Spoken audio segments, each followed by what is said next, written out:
बिस्मिल्लाहिर्रहमानिर्रहीम।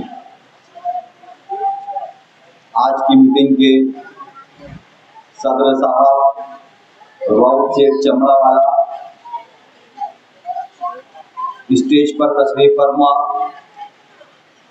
मोहल्ले की मुअज़्ज़िज़ शख्सियत, हमारे दोस्त अहबाब, हमारे बुजुर्ग, हमारे सरपरस्त, हमारे दोस्त और साथियों और मेरी पर्दा नशी माँ बहनों, अस्सलाम वालेकुम। 15 तारीख को होने वाले कॉरपोरेशन इलेक्शन की शायद ये आखिरी मीटिंग हो। आज कॉरपोरेशन इलेक्शन की शुरुआत है। लोग अपने अपने तौर से अपने अपने ख्यालात दे रहे हैं। मुखालिफिन की जानिब से सिर्फ और सिर्फ फिरका परस्ती की बात हो रही है।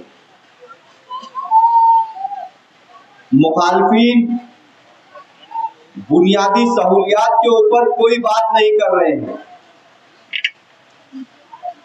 मुखालिफिन इतने साल कॉरपोरेशन पर राज किए, उसकी कोई बात नहीं कर रहे हैं। हम ये मानते हैं कि कॉरपोरेशन इलेक्शन जो है बुनियादी सहूलियात पर होता है।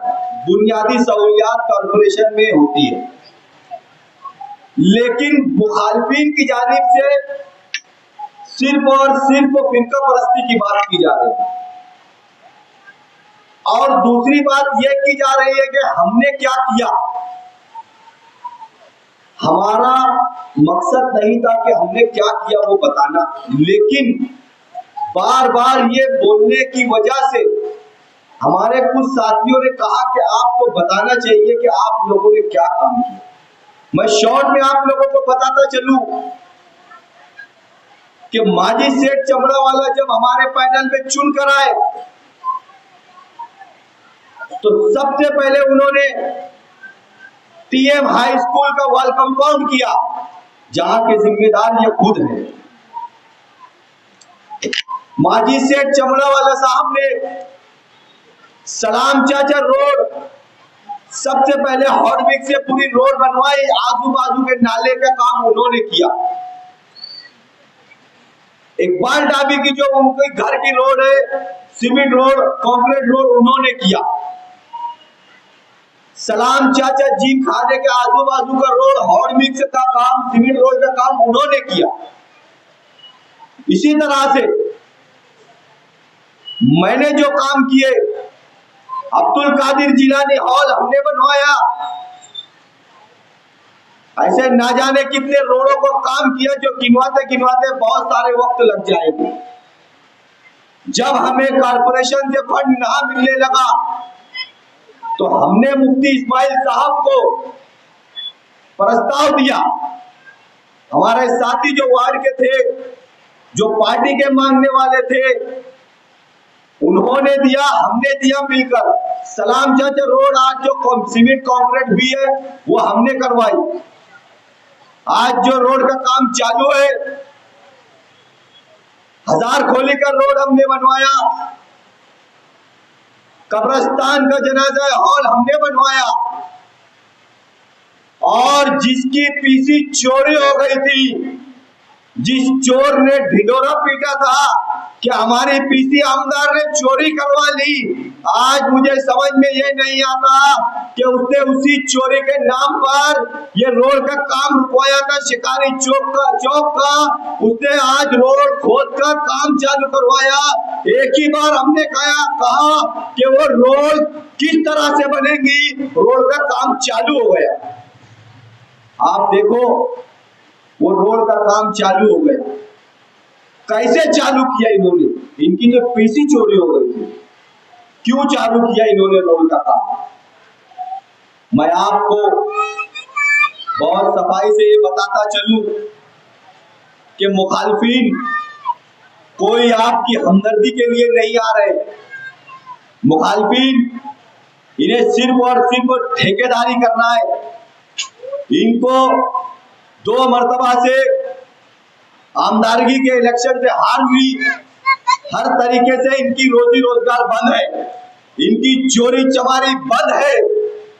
ये सिर्फ और सिर्फ ठेकेदारी करने के लिए इतना जोर और इतनी ताकत लगा रहे हैं कि कॉरपोरेशन में किसी भी तरीके से इनका मेयर बैठे। ये जो राशन वाला है, इसने ठेकेदारी में सिर्फ और सिर्फ भ्रष्टाचारी की है। महमूद सेठ के कारखाने पास का रोड सिर्फ डबर और मुरूम करके बाकी का रोड बिल निकाल के खा गया। रमजानपुरे में इद्दू मुकादम से मंसूर मिंबर के घर तक की ठेकेदारी इसने ली थी, वहां की ठेकेदारी नहीं की सही से, पूरे रोड का बिल निकाल के खा गया। मैं आपको यह बताता चलूं कि अगर ये फिरका परस्ती की बात करते हैं, मालेगांव में जब हिंदुस्तान में एनआरसी नाफिज होने की बात आई, पूरे हिंदुस्तान में एक खौफ का माहौल था मुसलमानों की जानिब से। जगह जगह पर एहतजाज हो रहे थे। क्या क्या हो रहा था दिल्ली में, शाहीन बाग महीनों चला। ये जब कहा था मालेगांव में जब एनआरसी की बात आई, ये इन फिरका परस्तों के साथ मिले हुए थे। क्यों नहीं इन्होंने आवाज उठाई? इनके अंदर दम नहीं थी, क्योंकि इनका बाप दादा भूसे इनसे गठबंधन तोड़ देता। मालेगांव में जब एनआरसी की बात आई तो शाहीन बाग हमने बनवाया, हमने आगरा रोड पर शाहीन बाग चलाया, महीनों चलाए हमने शाहीन बाग। किसी की मां ने दूध नहीं पिलाई थी कि इतने दिन तक शाहीन बाग चलाए और मर्दी मर्दे की तरह फिरका परस्तों से लड़े। ये तो इनके साथ बैठकर कॉर्पोरेशन में गुलछर्रे उड़ा रहे थे। इनको तो उसी वक्त इन ठेकेदारों, इन फिरका परस्तों से गठजोड़ तोड़ना था। नहीं तोड़ा इन्होंने, क्योंकि इन्होंने उनसे मुआहदा किया था और दादा भूसे जो इनके बाप बनकर बैठे थे, इनको 2 मिनट में मेयर की कुर्सी पर से उतार के बैठा देता। इनका जब मुंह नहीं खुला फिरका परस्ती पर, जब एनआरसी की बात आई, जब सीएए की बात आई, जब इनको मुखालफत नहीं दिखे कि फिरका परस्त कौन है कौन नहीं। ये एसआईटी में जो मजलूम बंद है, जिनके ऊपर इल्जाम आया है, जन्म दाखिले का बोलो या कॉर्पोरेशन में किसी भी पेपर का बोलो, मैयत के दाखिले का बोलो, आप अगर देखोगे कि ये जन्म दाखिला किस सन में बना हुआ है, उस वक्त भी यही लोग कॉर्पोरेशन में मेयर बनकर बैठे हुए। इसका मतलब उस वक्त जब जन्म दाखिला बन रहा था, आपको पता था कि कॉर्पोरेशन में गलत जन्म दाखिले बन रहे हैं और आप उसको रोके नहीं, क्योंकि आपको आज सियासत करना था उसके ऊपर। जब 3 तलाक का मामला आया, कहां थे आप? आपने फिरका परस्तों से लड़ा। जब वक्फ बोर्ड पे कानून की बात आई, फिरका परस्तों से लड़ा आपने? नहीं लड़ा। आपको तो यह करना था कि जिन फिरका परस्तों के साथ आपने गठजोड़ किया था, उनको उसी वक्त उनसे गठजोड़ तोड़कर, चाहे आपकी मेयर की कुर्सी जाती, चाहे आपका स्टैंडिंग जाता, चाहे चेयरमैनी जाती, हर चीज चले जाती। अगर आपको इस आवाम की, इन मुसलमानों की फिक्र होती तो आप इनसे उसी वक्त गठजोड़ तोड़ते, तो आज हम आपके साथ पर आपके स्टेज पर बैठे हुए होते। लेकिन आपने ये काम नहीं किया, क्योंकि आपको आवाम से कोई हमदर्दी नहीं है। मैं आपको ये बताता चलूं, आप ये बोलते हो ना कि ये कंपाउंड वालों ने क्या किया, कई दिनों से सुन रहा हूं। भैया, हम कभी किसी को बताते नहीं है कि हमने क्या किया और क्या नहीं किया। तू सुन, तुम्हारी माँ ने दूध भी नहीं पिलाए, हम जो जो करते हैं तुम कर लो। तुम्हारी छाती में इतना दम नहीं है कि जो जो हम कर रहे वो तुम कर लो। मालेगांव में जब सनत की बात आएगी तो हम आगे रहेंगे, जब हमारे दीन पर बात आएगी तो हम कुर्बान होने के लिए तैयार हैं। जब हमारे लोगों पर बात आएगी तो हम सबसे आगे होंगे। नामोरे रिसालत पर बात आएगी तो सबसे आगे हम होंगे। जब हमारी कौम की बात आएगी सबसे आगे हम होंगे। कौम मिल्लत पर बात आएगी सबसे आगे हम होंगे। दीन सुन्नियत पर बात आएगी तो सबसे आगे ये कंपाउंड होता है। तुम्हारी माँ ने दूध नहीं पिलाई, तुमने कभी एक एहतजाज बताना जो आपने कौम के लिए किया हो। एक एहतजाज आपने बताना जो इस मालेगांव की सनत के लिए आपने किया हो। एक एहतजाज आपने बताना जो बुनकरों के लिए किया हो। मालेगांव की साइकिलों पर आफत आएगी तब हम आगे खड़े रहेंगे। हम सबसे पहले कुर्बान होने के लिए तैयार रहेंगे। आपके अंदर दम नहीं है ये करने का, वो इसलिए क्योंकि आपकी सियासी रोटी इस पर नहीं सेकी जाती। हम मालेगांव की आवाम के लिए खड़े होते हैं, इस शहर की सनत के लिए खड़े होते हैं, इस शहर के मजदूर भाइयों के लिए खड़े होते हैं, ताकि किसी की रोजी रोजगार पर, पेट पर कोई भी आफत नहीं आना चाहिए। हम ये कभी बताते नहीं है, लेकिन ये मजबूर किए हमें बताना। और ये सट्टे वाला बहुत यहाँ खड़े होके बोल रहा है, ये यहाँ दिखे क्या, ये वहां दिखे क्या, ये तुमको दिखे क्या है? ये मर्चेंट नगर में क्या बोलता, बोले मोहम्मद कैफ का मामला हुआ, ये दिखे क्या, तेरे बाप से पूछ। रात को 3 बजे कौन था तेरे बाप के साथ 15 नंबर पे 40 पे मोहम्मद कैफ के घर पे? तेरे बाप से पूछ जाके, तू सोया था घर पे। तुम्हारे यहाँ से सिर्फ फारूक कालिया जो है ना, ठंडी का मौसम था, उसने टॉवेल लपेट के आया था वहां पे। मुझे बार बार वहां पर कहा गया था, वहां पर बाइट भी दी गई, आप आओ करो, मैंने नहीं कहा था क्योंकि हमें इन सब चीजों में सियासत करना नहीं आती। जिया मुस्कान से पूछना कि वो बच्चा जब से गुम हुआ था कितना फोन उसको किए, कितना नहीं किए। उसके बाद ये भाई बबली एहतजाज लेकर शहीदों की यादगार के पास गई, वहां जाके क्या बोलती, यहाँ का आमदार सही नहीं है, इससे वो बच्चे की मौत हुई। ऐसा नहीं है, उस मासूम की जान पर सियासत कर रहे हैं ये लोग। उस मासूम के साथ जो हुआ, उसके बाद वहां के लोगों के साथ मैं बैठा था, दूसरे दिन भी जाकर वहां के जिम्मेदारों के साथ बैठा, और इनकी पार्टियों के भी कुछ जिम्मेदार हमारे साथ थे। वहां पर यह फैसला हुआ कि उसका जो घर है वो किसी को खरीदने नहीं देना है, कोई इसको नहीं खरीदेगा, इसका बाइकाट करना है। लेकिन कुछ दिनों पहले, मैं बहुत जिम्मेदारी के साथ कह रहा हूं, कुछ दिनों पहले उसका घर बिका। आज वो जमीन दोष है। तू तो सामने ही था ना, तू तो सामने ही रहता है ना। बहुत तेरे को मोहम्मद कैफ की फिक्र थी, तो जब तेरे बाप लोग घर खरीद रहे थे उनको रोका क्यों नहीं? इसकी मालूमात निकालो कि उस जगह के जर्नल किसके नाम पर बना हुआ है। अगर इनके करीबी लोगों के नाम पे नहीं रहा तो मैं आज से इलेक्शन छोड़ने की तैयारी कर रहा हूं। इन्हीं लोगों ने वो जगह को खरीदा है, वरना किसी के अंदर दम नहीं था वो जगह खरीदने की। जब तुम्हें वो मासूम नहीं दिखा, तू वहां सामने ही रहता था, जब तक वो मासूम नहीं दिखा,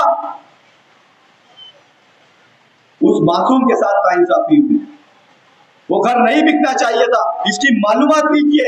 इन्होंने ही पैसा कमाने के लिए इन्होंने ही घर खरीदा है। अगर इनके करीबी के नाम पर जर्नल नहीं निकला तो मैं आज इलेक्शन छोड़ने के लिए तैयार हूं।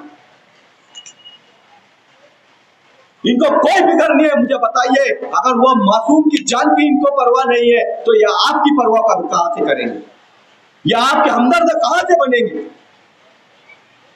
इनका मकसद सिर्फ और सिर्फ पैसा कमाना है और कुछ भी नहीं। आज वो जगह जमीन दोष है, उसको बेचने की तैयारी चालू है, बहुत जोर शोर से 2 दिन से बहुत जोरों से बेचने की तैयारी चालू है, क्योंकि इलेक्शन में पैसा लग रहा है। मैं आपको ये बताता चलूं कि हम किस रूप पर जा रहे हैं। हमें और आपके ऊपर किन लोगों का लादा जा रहा है। इस्लामपुरे के जलसे में कहा गया कि यहां पर कैसे कैसे को टिकट दिया गया, ये इस्लामपुरे वाले जाने। ये जाकर बोलता हुआ बच्चा कि यहाँ पर कैसे लोगों को टिकट दिया गया, यहाँ पर पढ़े हुए लोग, सुलझे हुए लोग रहते हैं, ऐसा बोला उसने। तो वार्ड नंबर 7 के लोग क्या है? वार्ड नंबर 7 के लोग सुलझे हुए नहीं है, इसका मतलब तुम्हारी पार्टी और तुम्हारी गठबंधन के लोग तुम जैसे चोरों को और सट्टाबाजारियों को हम लोगों को ऊपर लाकर लाद दिए, और तुम वहां जाकर बोलते हो कैसे लोगों को टिकट दिया गया। तुम्हारे साथ कौन है तुमको नहीं दिखाई दे रहा, तुम कौन हो तुमको खुद नहीं दिखाई दे रहा। अरे तुम छोटे और छोटे, ये शेख रशीद साहब ने कहा था। मैं आपको बताता चलूं कि आज जो इलेक्शन होने जा रहा है, हम रोड और गटर की बात इसलिए नहीं कर रहे हैं कि मुखालिफिन वो बात लाकर आपको गुमराह कर रहे हैं और उनका जो मकसद है वो मकसद में कामयाब होने की कोशिश कर रहे हैं। मैं आपको ये बताऊं कि जिस रोड पे आप खड़े हैं, बैठे हैं, जिस रोड पे ये मीटिंग चालू है, इस रोड के इफ्तिताह में मैं मुफ्ती साहब के साथ आया था। यहां पर जो गंदी सियासत की गई उसके लिए वापस मैं इस आवाम के बीच में आया। इस रोड को जब खोदा गया, बारिश का मौसम था, यहाँ की आवाम को बहुत तकलीफ थी। तुम इतनी सियासत कर रहे हो, तुम झांकने के लिए आए, ये सट्टे वाला आया आपके पास, मैं इस रोड के लोगों से पूछ रहा हूं, ये राशन चोर आया आपके पास, ये पच्चर आया, ये चौथा जो है वो आया आपके पास कि हम करवा के देते?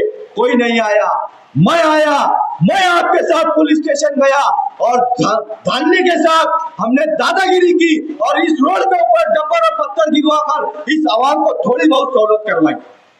उसके बाद हम मुसलसल कारपोरेशन से बजट के लिए लड़ते रहे। जब बजट की बात आई, जब बजट का मामला करीब आया, तो ये सियासत करने गए, वहां बोले हम मरण भरत पर बैठेंगे। ये खिचड़ी चोर जाकर बोलता है वहां पर, 1 घंटा भूखा नहीं रह सकता, ये बोलता मरण भरत पर बैठेंगे। उससे पहले कमिश्नर साहब का मुझे फोन आया, हमने मीटिंग की। कमिश्नर साहब ने कहा कि आपसे पहले जो मैं प्रस्ताव दिया था, उससे पहले प्रस्ताव फारूक कुरैशी ने दे चुके। तो उन्होंने मुझे कहा कि फारूक कुरैशी ने दे चुके, तो मेरी ऐसी गुजारिश है कि आप उस पर मुझे बजट डालने दीजिए। अगर मैं चाहता तो कमिश्नर के ऊपर प्रेशर बनाता, उनको बजट डालने नहीं देता। उस वक्त फारूक कुरैशी हमारी मुखालिफ पार्टी में थे, मैं अगर सियासत करना चाहता तो ये बजट डालने नहीं देता और मैं इस आवाम के सामने आकर सियासत करता। लेकिन मैं मेरी आवाम को तकलीफ में नहीं देखना चाहता था और बिना झिझक मैंने 1 मिनट में कमिश्नर साहब से कहा कि आप बिंदास बजट डालिए, मुझे सियासत नहीं करना है, बस सिर्फ और सिर्फ वहां पर काम चाहिए।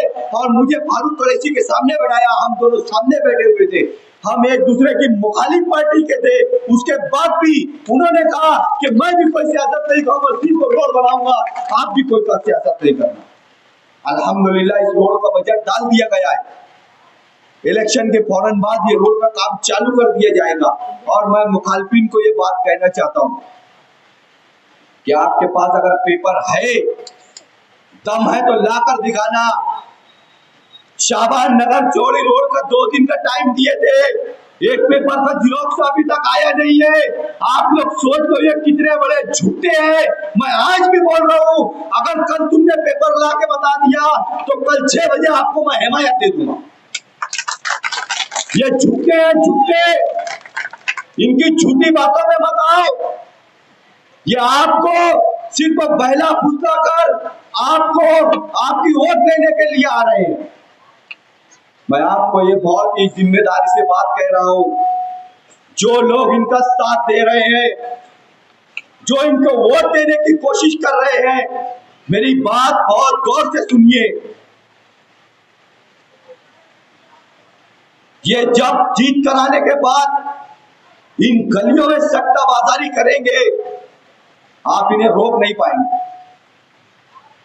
ये राशन वाले का लड़का जब आकर पाउडर बेचेगा, आप इन्हें रोक नहीं पाएंगे, क्योंकि उस वक्त इनके पास पावर आ चुकी होगी।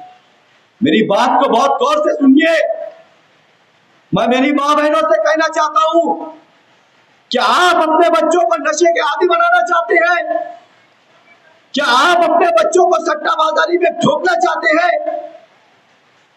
अगर खुदा न खास्ता ऐसा हुआ तो हम हमारी कौम को संभाल नहीं पाएंगे। ये याद रखना, कल बरोज़े क़यामत हमारे बच्चे हमसे सवाल करेंगे। हम क्या जवाब देंगे उनको? वो कल आपसे सवाल करेंगे कि आए मेरी माँ, जब मुझे नशे की आदत लग रही थी तो मुझे रोका क्यों नहीं? जब मैं सट्टा खेलने जा रहा था तो आपने मुझे रोका क्यों नहीं? तब आप क्या जवाब दोगे? कल हश्र के मैदान में जब हमसे सवाल होगा कि आपके बच्चे सट्टाबाजारी में जा रहे थे, आपके बच्चे जब नशे में लथपथ थे, आपने उसे रोका क्यों नहीं? आप क्या जवाब दोगे? आए मेरी माँ बहनों, जब हमसे और आपसे माँ आयशा पूछेगी, बीबी फातिमा जब आपसे सवाल करेगी, वहां पर हमारी बीबी ज़ैनब जब आपसे सवाल करेगी कि आपके बच्चे नशे के आदी बनते जा रहे थे, आपने रोका क्यों नहीं? आप मुझे बताओ, आप उन्हें क्या जवाब दोगे? आए मेरे भाई, मैं आपसे सवाल करना चाहता हूं, जब हमसे रोज़े महशर में सवाल होगा कि जब आपको ये वोट देकर रोकने का मौका मिला, जब आपने रोका क्यों नहीं, तो आप क्या जवाब देंगे उस वक्त? आपके पास जवाब नहीं होगा। हमारे बच्चे आज अगर जाएंगे इस लत में डूबेंगे तो इसके जिम्मेदार आप और हम होंगे।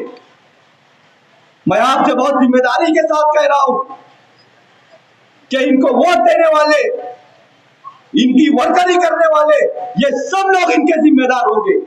तो मेहरबानी करके 5 मिनट के लिए हमारी बात के ऊपर गौर करें कि आप क्या करने जा रहे हैं।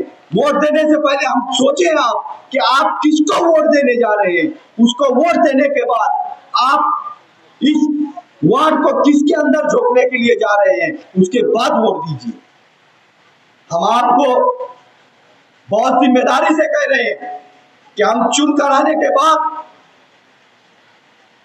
इनकी सट्टाबाजारी और ये जहां पर महदूद है पाउडर बेचने में, हम इन्हें वहीं पर खत्म कर देंगे। आपकी गली कूचों में आने नहीं देंगे इंशाअल्लाह ताला। अगर ये कदम रखने की कोशिश भी किए तो इनकी टांगें तोड़ देंगे। आप ये याद रखना, हम माजी में क्या किए हैं इनके साथ। और ये सट्टे वाले से मैं कह रहा हूं कि तू तेरिया बोरिया बिस्तर लपेटने की तैयारी कर लो। इंशाअल्लाह ताला 16 तारीख को हम आएंगे और आपका क्रियाक्रम 17 तारीख से शुरू। और हमारे वर्करों को जो फोन करके धमकियां दी जा रही है, मेहरबानी करके ये काम मत कीजिए। आप जो चाह रहे हैं हमसे, हम वो कभी नहीं करेंगे। आप हमें उस्काना चाह रहे हैं, उस्काओ। आप हमसे झगड़ा करना चाह रहे हैं, करो, हम नहीं करेंगे। हम हमारी आवाम को लेकर चलेंगे। जो हमारी आवाम को पसंद है हम वो करेंगे। आप जो करना चाहेंगे ये कभी नहीं होगा। और एक बात मैं आपसे बताता चलूं कि 15 तारीख को वोटिंग का दिन है। 2000 से 2500 बोगस शनाख्ती कार्ड और आधार कार्ड बनाए गए हैं। सुबह सुबह फजर की नमाज के बाद इनकी प्रोग्रामिंग है कि आपकी पक्की वोटें गिरा दी जाएगी। आप जब वहां पहुंचेंगे तो वोट गिर चुकी रहेगी।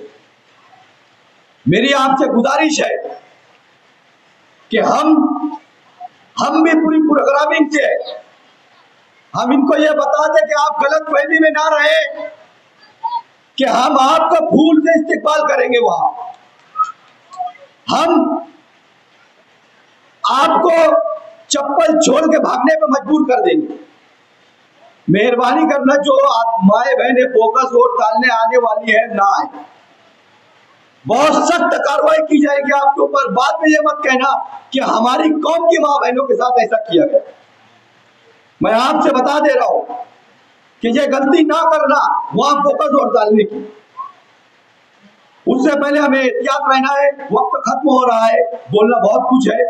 मैं मेरी माँ बहनों से और मेरे भाइयों से गुजारिश करता हूं कि आप 15 तारीख को सुबह फजर की नमाज पढ़े और जल्द से जल्द पोलिंग बूथ पर पहुंचकर चारों वोट, चारों बटन पतंग की निशानी पर दबाएं और हमें कामयाब करें, ताकि हम आपके बच्चों को, आपके मुस्तकबिल को हम संवार सके और हमारे वार्ड के तमाम बुनियादी सहूलियात को हम सुधार सके।